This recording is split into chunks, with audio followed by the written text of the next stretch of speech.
di mana Allah Subhanahu wa taala memberikan kepada kita kemudahan dalam urusan dunia kita dan juga masih menanamkan iman dan Islam ke dalam hati-hati kita.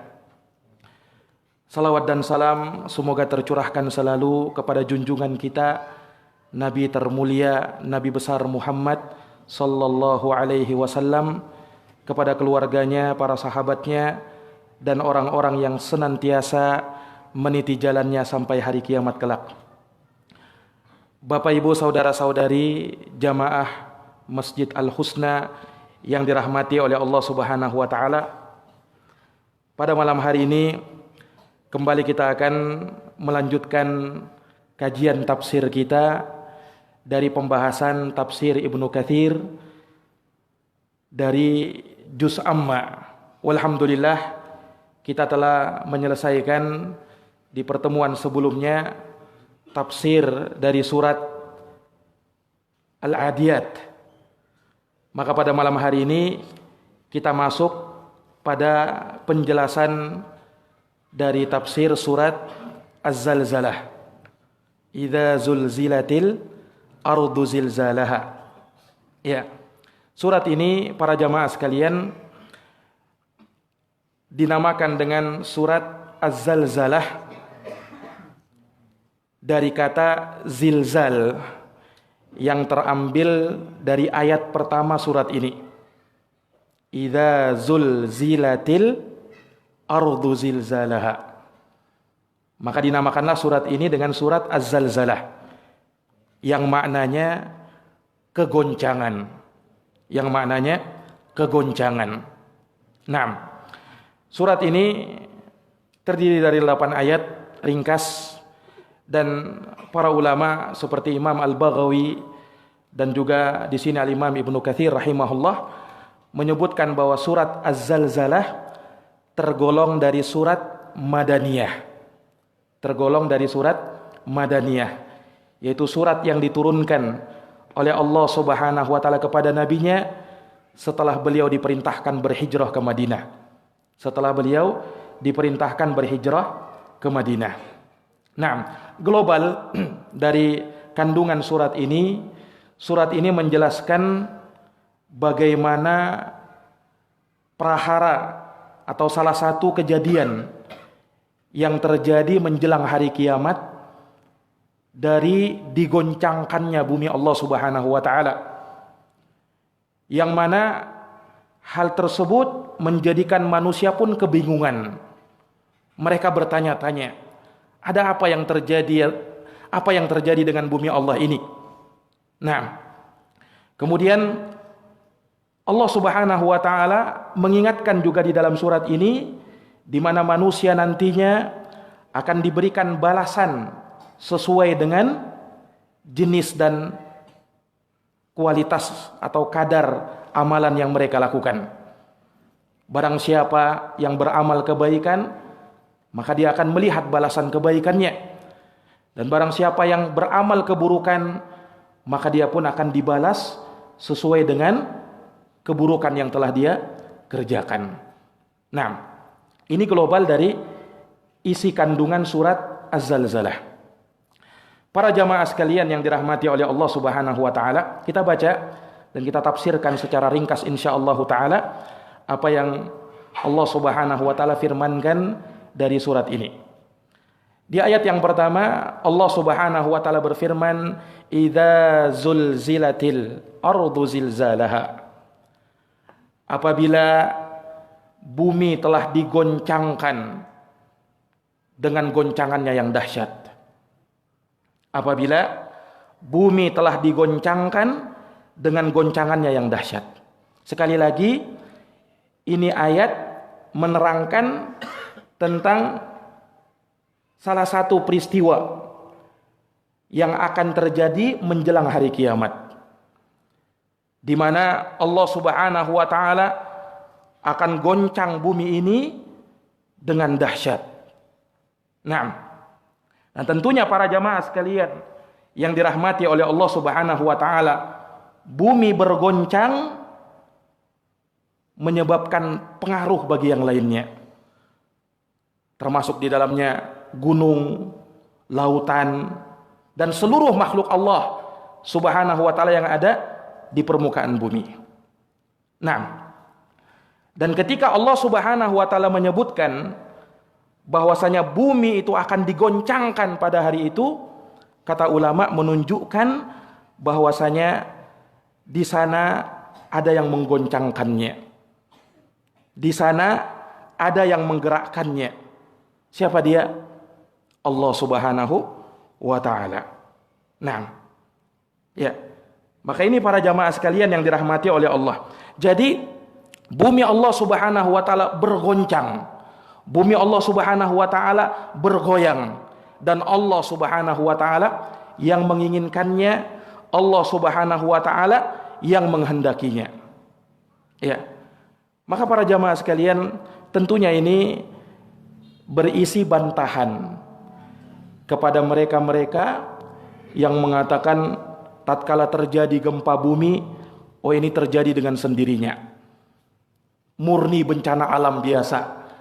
Karena pergerakan lempengan bumi katanya, maka berguncanglah, terjadilah gempa bumi. Ya. Tentunya kalau mereka ungkapkan hal tersebut secara teori, mungkin sah-sah saja. Tapi kita sebagai orang yang beriman, kita wajib mengimani bahwa tidaklah dia bergoyang, tidaklah bumi Allah bergoncang, kecuali ada yang menggoncangkannya, ada yang menggerakkannya, itulah Allah Subhanahu wa ta'ala. Nah, para jamaah sekalian yang dirahmati oleh Allah Subhanahu wa ta'ala, dan para ulama mengingatkan bahwasanya terjadinya goncangan bumi ataukah gempa bumi ini merupakan alamatun min alamatis sa'ah, tanda dari tanda-tanda hampir dekatnya kiamat. Ya, bahkan menjelang kiamat Nabi menyebutkan akan terjadi banyak gempa bumi. Terjadi gempa bumi di mana-mana, dan meluluh lantahkan bangunan, harta benda, dan lain sebagainya. Ya, maka ini mengingatkan kepada kita para jamaah sekalian akan pastinya hari kiamat itu, dan bahwasanya kiamat itu sudah dekat. Dan Allah Subhanahu wa taala telah menyebutkan tanda-tandanya, dan satu persatu tanda-tanda tersebut sudah mulai kelihatan. Satu persatu tanda dari tanda-tanda kiamat itu sudah mulai kelihatan. Nah, ini para jamaah sekalian yang dirahmati oleh Allah Subhanahu wa taala. Ya. Dan para ulama mengingatkan bahwa ketika bumi Allah Subhanahu wa taala digoncangkan dengan goncangan yang sangat dahsyat, ketika itu manusia pun berada dalam kondisi yang mabuk, sempoyongan. Ya. Allah Subhanahu wa taala sebutkan perkara ini dalam surat Al-Hajj ayat yang pertama sampai ayat yang kedua. Allah menyatakan, "Ya ayyuhan nas, wahai sekalian manusia, ittaqu rabbakum, bertakwalah kalian kepada Rabb kalian. Inna zalzalatas saati syai'un 'azim." Sesungguhnya goncangan hari kiamat adalah sesuatu yang besar. Bagaimana dahsyatnya itu hari kiamat? Allah sebutkan dalam ayat berikutnya, yauma tarawunaha, hari yang kalian akan melihat pada hari itu, tadhalu kullu murdi'atin amma arda'at. Ketika itu setiap wanita yang menyusui akan lalai dari anak yang dia susuinya. Wa tadau kullu dzati hamlin hamlaha, bahkan wanita yang hamil akan menggugurkan kandungannya. Lihat, karena ngerinya itu. Ya. Wanita yang menyusui lalai dari anak yang dia susui.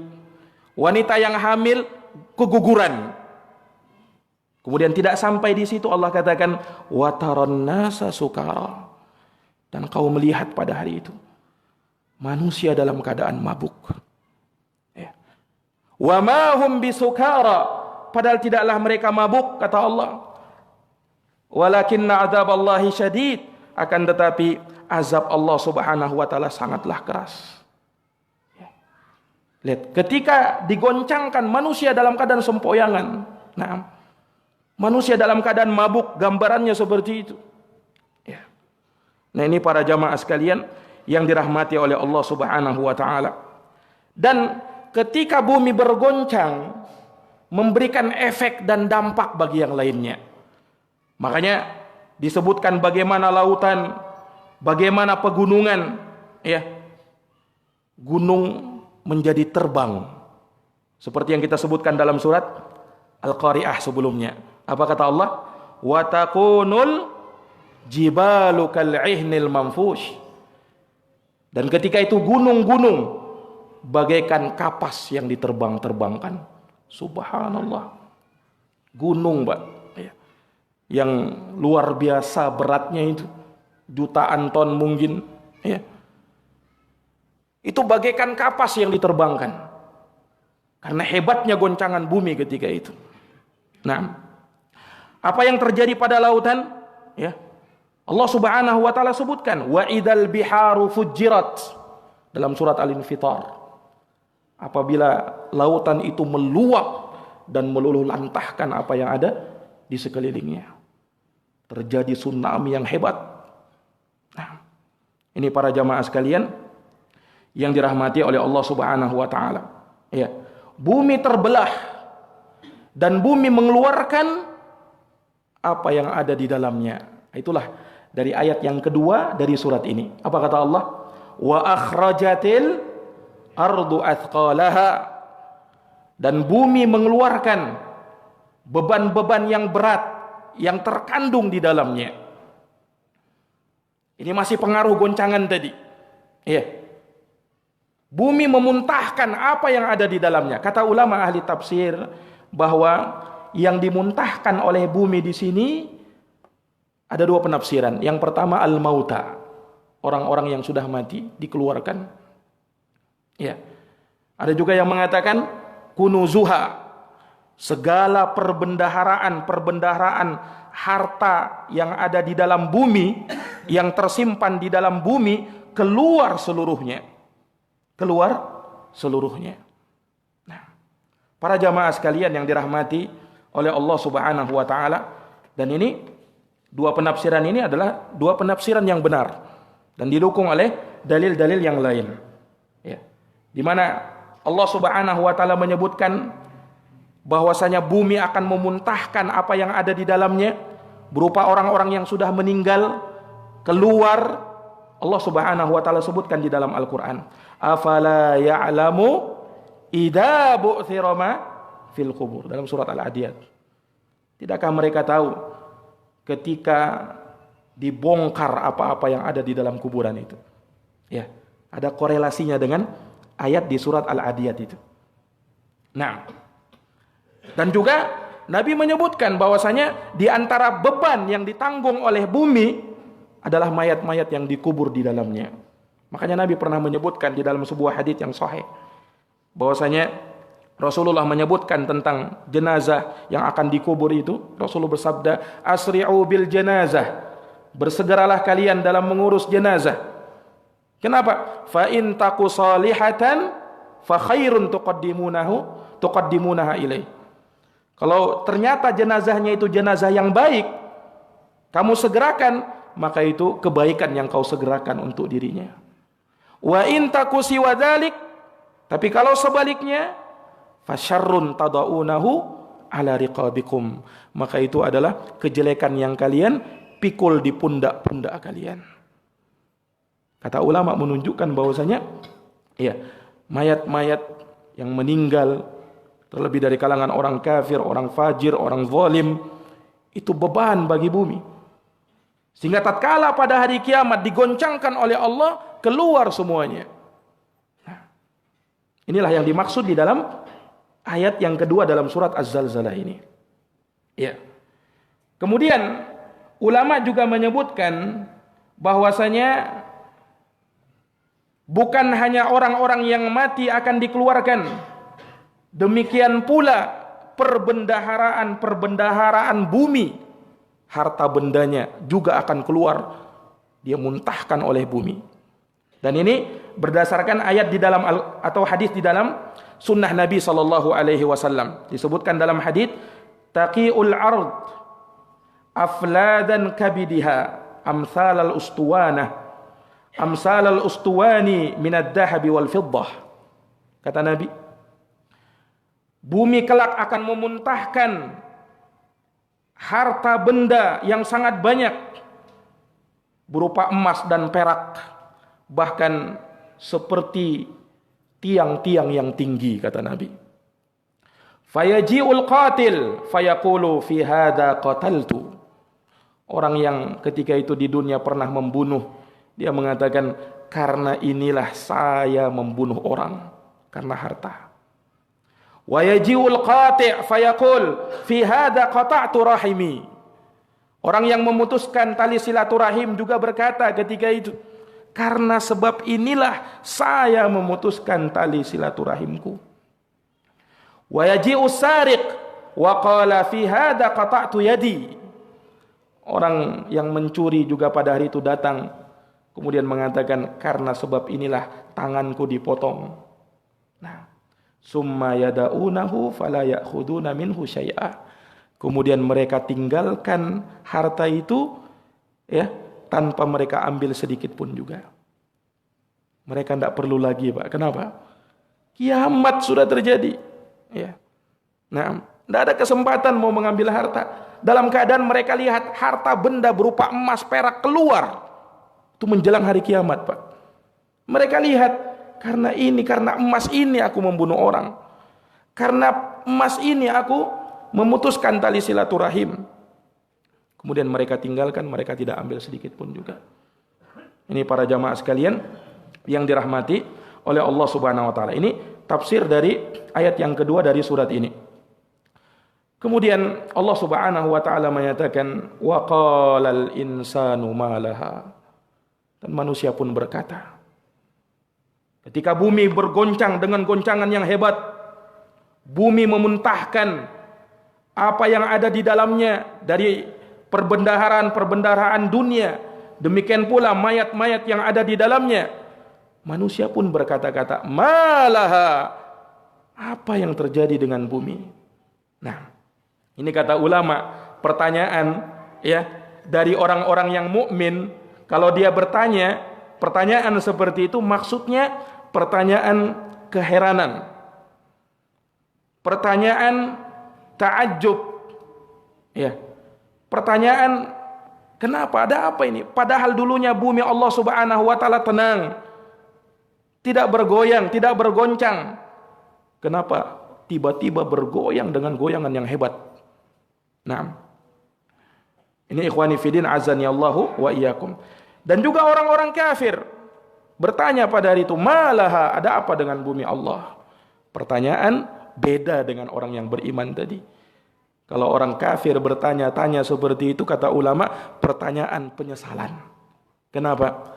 Mereka menyesal bahwasanya apa yang dahulu mereka ingkari ternyata benar-benar terjadi. Mereka mengingkari adanya hari kiamat. Mereka mengingkari adanya hari kebangkitan. Baru ketika itu mereka sadar, malaha, ada apa dengan bumi? Ternyata telah datang janjinya Allah Subhanahu wa taala. Ini para jamaah sekalian yang dirahmati oleh Allah. Kemudian Allah katakan, yauma idzin tuhadditsu akhbaraha. Pada hari itu, kata Allah, bumi akan menceritakan berita-beritanya, menyampaikan beritanya, dan menjadi saksi bagi amalan-amalan manusia. Bumi, Pak, tempat kita berpijak, yang pada hari ini tak berbicara, yang pada hari ini kita lihat diam, tapi pada hari kiamat dia akan menjadi saksi. Ayat ini, yauma idzin tuhadditsu akhbaraha. Pada hari itu bukan hanya tangan kita yang bersaksi, bukan hanya kaki kita yang menjadi saksi, bahkan bumi tempat kita berpijak juga tidak ketinggalan menyampaikan beritanya, menjadi saksi. Menjadi saksi apa kata ulama? Menjadi saksi terhadap amalan-amalan manusia, entah itu kebaikan ataukah keburukan. Ini makhluk Allah. Tentunya terjadi dengan apa? Dengan kekuasaan Allah Subhanahu wa taala, dan Allah Maha mampu untuk membuat langit dan bumi bisa berbicara. Makanya Ketika Allah menciptakan langit dan bumi, Allah berfirman dalam surat apa? Dalam surat Fusilat ayat yang ke-11. Faqala laha walil ardi i'tiya tau'an wa karha. Allah berfirman kepada langit dan bumi, datanglah kalian berdua dengan sukarela atau dengan keadaan terpaksa. Qalata, maka bumi dan langit mengatakan, atina ta'iin, ataina ta'iin. Ya Allah, kami akan datang dalam keadaan taat, penuh sukarela. Langit dan bumi yang berbicara seperti ini. Nah, ya kuasaan Allah Subhanahu wa taala mampu membuat makhluknya berbicara. Ya, makanya para jamaah sekalian, jangan sampai ada yang mengira ketika dia berbuat sesuatu di muka bumi ini dalam keadaan dia menyangka bahwasanya tidak ada kaitannya dengan yang lainnya. Ya, amalan-amalan saya, perbuatan-perbuatan saya, apa hubungannya dengan yang lain? Kita katakan berhubungan dengan yang lain. Langit, bumi, hewan itu akan menjadi saksi. Nah, makanya para jamaah sekalian yang dirahmati oleh Allah, ya, lihat disebutkan dalam beberapa riwayat bagaimana makhluk Allah yang dikatakan benda mati ini dapat berbicara dan bereaksi. Karena apa? Ada kesolihan atau ada kefajiran. Dalam suatu riwayat pernah Nabi dan dua orang sahabatnya yang mulia, Abu Bakar dan Umar, naik ke atas gunung Uhud, Pak. Tiba-tiba gunung Uhud bergoncang, bergoyang. Nah, sampai Nabi menenangkan gunung Uhud. Uskut ya Uhud, diamlah engkau wahai gunung Uhud. Sesungguhnya di atasmu tidak lain dan tidak bukan kecuali seorang Nabi, maksudnya beliau, was-siddiq, seorang yang jujur, Abu Bakar, wasyuhada, wasyahid, dan orang yang mati syahid, maksudnya Umar bin Khattab. Maka tiba-tiba gunung Uhud langsung diam. Lihat bagaimana reaksinya gunung Uhud tatkala berdiri di atasnya orang-orang yang terbaik di dunia ketika itu, Nabi, Abu Bakar dan Umar. Ini para jamaah sekalian yang dirahmati oleh Allah. Iya. Dan lihat juga dalam riwayat yang lain, Nabi menyebutkan mustarih wa mustarahun min. Ada orang yang mati, ia beristirahat dengan kematiannya. Dan ada orang yang mati, makhluk lain yang beristirahat dari dirinya. Para sahabat tanya, bagaimana hal tersebut ya Rasulullah? Kata Nabi menjelaskan, amal abdul mu'min, adapun hamba yang beriman, kalau dia meninggal dunia, fayastarihu min nasabid dunya wa adaiha. Kalau orang mukmin meninggal dunia, maka dia akan beristirahat dari penatnya kehidupan dunia dan gangguan-gangguan yang ada di dunia menuju kepada rahmat Allah Subhanahu wa taala. Istirahat dia, mukmin. Wa ammal fajir, adapun orang fajir, fayastarihu minhul bilad wal ibad wasyajar wad dawab. Adapun orang fajir kalau meninggal, maka negeri akan beristirahat darinya. Hamba-hamba Allah yang lain beristirahat darinya. Bahkan pohon dan hewan-hewan beristirahat dari dirinya. Kenapa? Ketika dia hidup banyak berbuat kerusakan. Bukan hanya makhluk yang lain yang menerima akibatnya, pohon-pohon, hewan-hewan menerima akibatnya. Sehingga apa? Ketika dia meninggal, makhluk-makhluk Allah yang lain beristirahat darinya. Subhanallah. Nah, ini para jamaah sekalian yang dirahmati oleh Allah Subhanahu wa taala. Langit dan bumi bisa menangis. Lihat Nabi menceritakan dan menyebutkan kisah tentang Fir'aun dan bala tentaranya yang ditenggelamkan oleh Allah Subhanahu wa taala di Laut Merah. Nabi katakan ketika Fir'aun mati tenggelam beserta bala tentaranya, Nabi katakan langit dan bumi tidak menangis karena kepergian mereka. Langit dan bumi tidak menangis dengan kepergian mereka, dengan matinya mereka.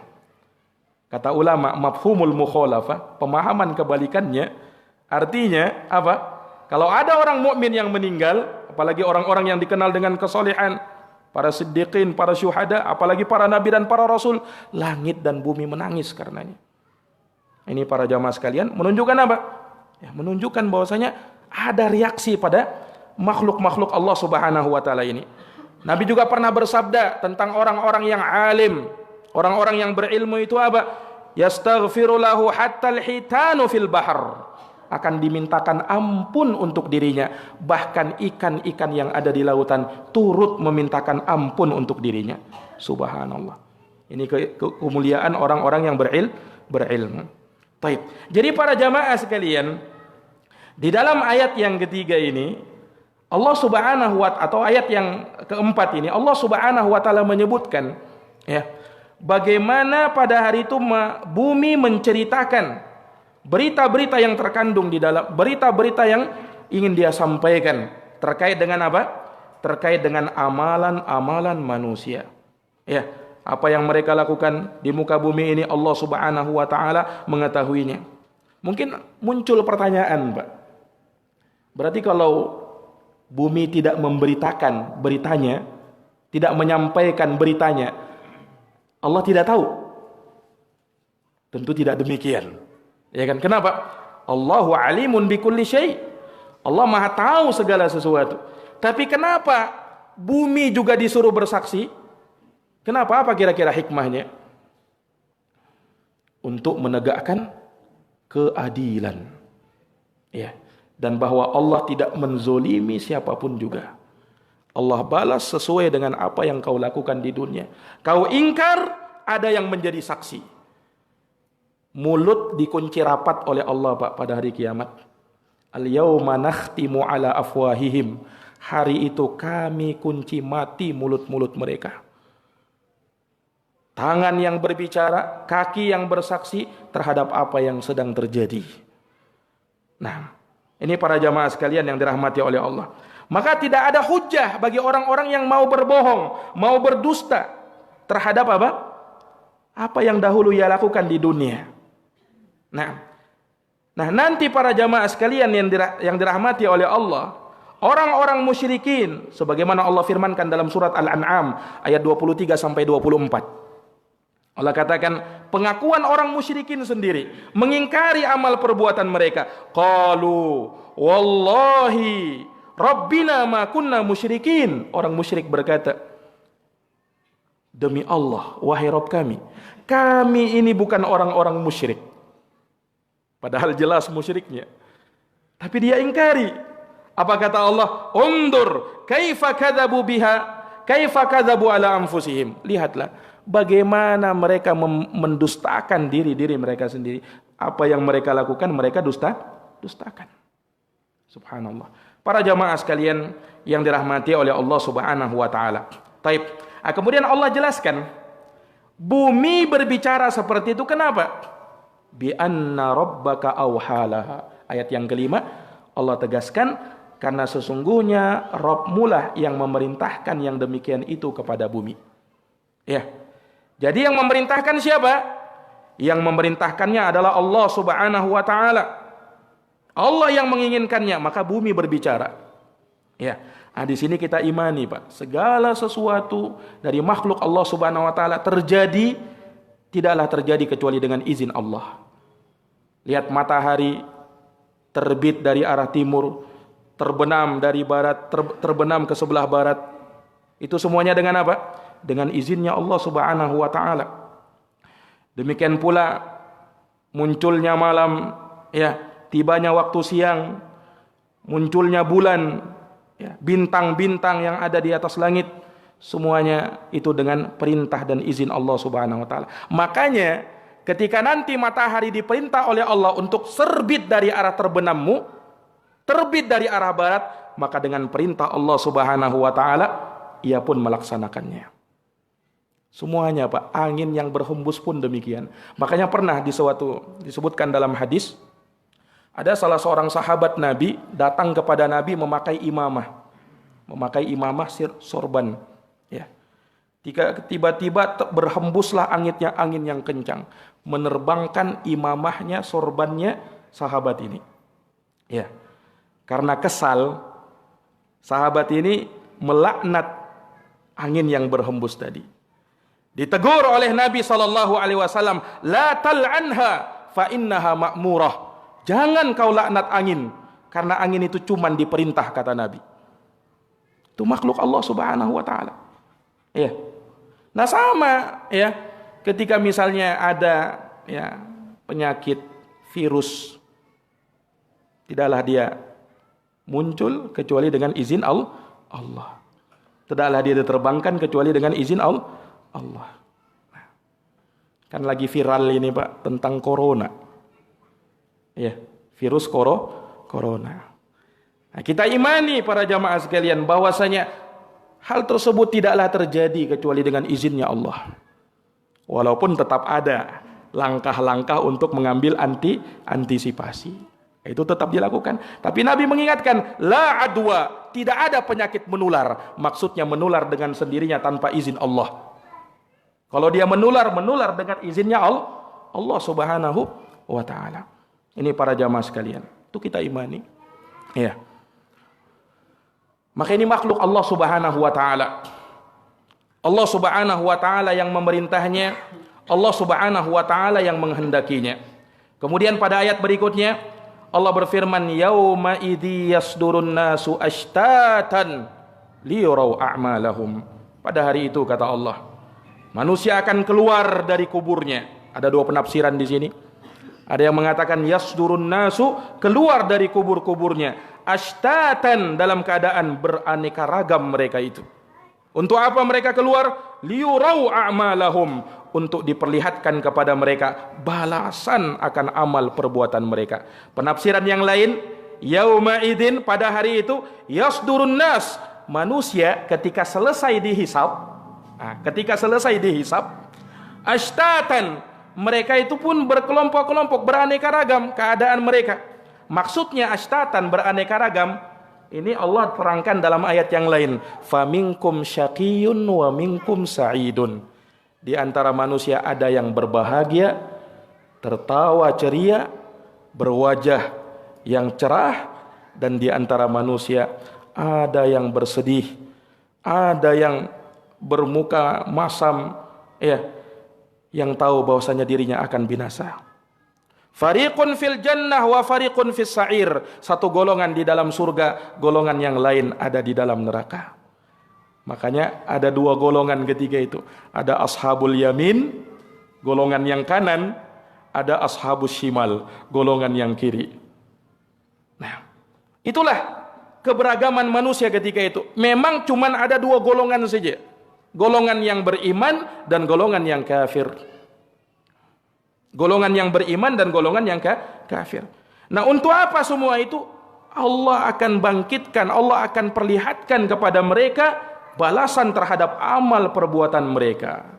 Para jamaah sekalian yang dirahmati oleh Allah, na'am, ulama kita menyebutkan ya terkait dengan masalah ayat ini bahwasanya manusia itu kelak akan dijadikan oleh Allah Subhanahu wa taala satu kelompok orang yang beriman dan beramal soleh, satu kelompok lain sebagai orang yang kafir, orang yang zalim. Lihat di dalam Al-Quran, Allah Subhanahu wa taala berfirman dalam surat Ar-Rum ayat 14 sampai 16. Kata Allah Subhanahu wa taala, yauma idzi yatafarraqun. Pada hari itu kata Allah, manusia terbagi menjadi kelompok-kelompok. Nah, di sini jelaskan dua kelompok. Fa ammal ladzina amanu, adapun yang beriman, wa amilus solihat, dan mereka beramal soleh, fahum fi rawdatin yuhbarun, maka mereka itu berada di dalam rawdah, taman.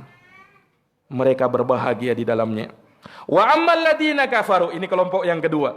Adapun mereka yang kafir, wa kadzdzabu bi ayatina, dan mereka mendustakan ayat-ayat kami, wa liqa'il akhirah, dan perjumpaan dengan negeri akhirat, faulaika fil adabi muhdharun, maka mereka itu tetap berada di dalam azabnya Allah Subhanahu wa taala. Para jamaah sekalian yang dirahmati oleh Allah Subhanahu wa taala, ya, pada hari kiamat manusia akan ingat semua apa yang telah mereka lakukan. Boleh jadi pada hari ini kita mungkin bisa lupa dengan apa yang kita lakukan 5 tahun yang lalu, 10 tahun yang lalu. Hari kiamat kita akan diingatkan oleh Allah. Ini yang dulu pernah saya kerjakan. Ini yang dulu pernah saya lakukan ketika di bumi Allah. Entah itu dari amal kebaikan ataukah dari amal keburukan. Yauma idzi yatadzakkarul insan wa anna lahu dzikra. Pada hari itu manusia baru sadar, kata Allah. Tapi apa gunanya kesadaran ketika itu? Pada hari itu manusia baru mau menyesal. Tapi apa gunanya penyesalan pada hari itu? Kalau menyesal di akhirat tidak berguna, Pak. Menyesal itu masih berguna kalau di dunia. Ya, masih bisa memperbaiki. Makanya salah satu syarat kita bertaubat harus menyesal. Nah, kalau sudah di akhirat tak berguna lagi yang namanya penyesalan. Para jamaah sekalian yang dirahmati oleh Allah, Allah Subhanahu wa taala catat amal-amal kita dengan sangat detail. Wa wudi'al kitab. Kitab akan diletakkan oleh Allah. Fataral mujrimin, kau lihat pada hari itu orang-orang yang bergelimangan dengan dosa, musyfiqina bimma fi, mereka merasa khawatir, takut dengan sebenar-benarnya ketakutan terhadap apa yang ada tertulis di dalam kitab amal, catatan amal mereka. Mereka mengatakan, ya wailatana mali hadal kitab. Duhai betapa celakanya aku. Ini kitab apa ini, katanya. La yughadiru saghiratan wala kabiratan illa ahsaha. Tidaklah dia menyisakan sesuatu yang kecil, sesuatu yang besar, kecuali tercatat secara detail di dalam kitab itu. Wa wajadu ma'amilu hadira. Mereka dapati amalan yang mereka lakukan hadir di hadapannya. Wala yadlimu rabbuka ahada. Dan Rabbmu sama sekali tidak mendolimi siapapun juga. Para jamaah sekalian yang dirahmati oleh Allah, kemudian Allah Subhanahu wa taala tutup surat ini dengan dua ayat yang paling muhkam di dalam Al-Quran. Dua ayat ini disebutkan oleh para ulama ayat yang paling muhkam, yang paling jelas. Bahkan dari seluruh ayat-ayat Quran, kata ulama, dua ayat ini yang paling muhkam. Apa itu? Famay ya'mal mithqala darratin khairan yarah, wa may ya'mal misqala darratin syarran yarah. Kata Allah, barang siapa yang beramal, mengamalkan suatu kebaikan walaupun sebesar dzarrah. Dzarrah ini ulama atau orang Arab menyebutkan untuk suatu benda yang paling kecil, Pak. Untuk benda yang paling kecil. Makanya biasa diterjemah dengan semut kecil atau sebesar debu. Nah, itu dzarrah namanya. Bijian yang paling kecil. Ya. Siapa yang beramal kebaikan walaupun sebesar debu, dia akan lihat balasan kebaikan amal yang telah dia kerjakan. Wa may ya'mal misqala dzarratin syarran yarah, dan barang siapa yang beramal kejelekan walaupun seberat debu, maka dia akan melihat balasan dari amal kejelekannya itu. Para jamaah sekalian yang dirahmati oleh Allah Subhanahu wa taala, Allah tidak mungkin menzalimi hambanya. Allah Subhanahu wa taala tidak mungkin berbuat zalim kepada hambanya. Allah balas sesuai dengan apa yang kita lakukan. Bahkan kalau kita mau lihat kebaikan dibanding dengan keburukan, kalau kebaikan Allah balas dan lipat gandakan 10, 700 bahkan lebih lagi. Kalau kejelekan satu yang dia kerjakan, satu yang dia lakukan, Allah tulis juga satu, tidak dilipat gandakan. Ini rahmat Allah Subhanahu wa taala. Bukankah Allah Maha Adil? Nah, ini para jamaah sekalian. Ya, makanya ya, ketika kita masih hidup dan diberikan umur oleh Allah Subhanahu wa taala di dunia, maka banyak-banyak beramal soleh. Ya, sebelum datang hari penyesalan, Nabi mengatakan bahwasanya di hari itu semua orang menyesal. Jangankan orang yang toleh, orang yang tidak soleh, orang soleh pun menyesal. Menyesalnya kenapa? Kenapa yang saya lakukan baru segini, katanya. Nah, kalau orang soleh saja menyesal, bagaimana kira-kiranya orang toleh yang tidak soleh? Bagaimana penyesalannya itu? Nah, para jamaah sekalian yang dirahmati oleh Allah, demikian mungkin tafsir ringkas dari surat Az-Zalzalah ini, 8 ayat ringkas. Mudah-mudahan kita bisa mengambil pelajaran darinya, faidah darinya. Semoga Allah Subhanahu wa taala menjadikan kita termasuk dari hamba-hamba yang bertakwa kepada Allah Subhanahu wa taala dan rajin beramal soleh guna perjumpaan dengan Allah Subhanahu wa taala. Semoga Allah menjadikan kita termasuk dari hamba-hambanya yang istiqamah, yang berjumpa dengan Allah Subhanahu wa taala dalam keadaan ridha dan diridhoi olehnya. Demikian kita akhiri dengan doa kafaratul majlis. Subhanakallahumma bihamdika asyhadu an la ilaha illa anta astaghfiruka wa atubu ilaik. Walhamdulillahirabbil alamin. Wassalamu alaikum warahmatullahi wabarakatuh.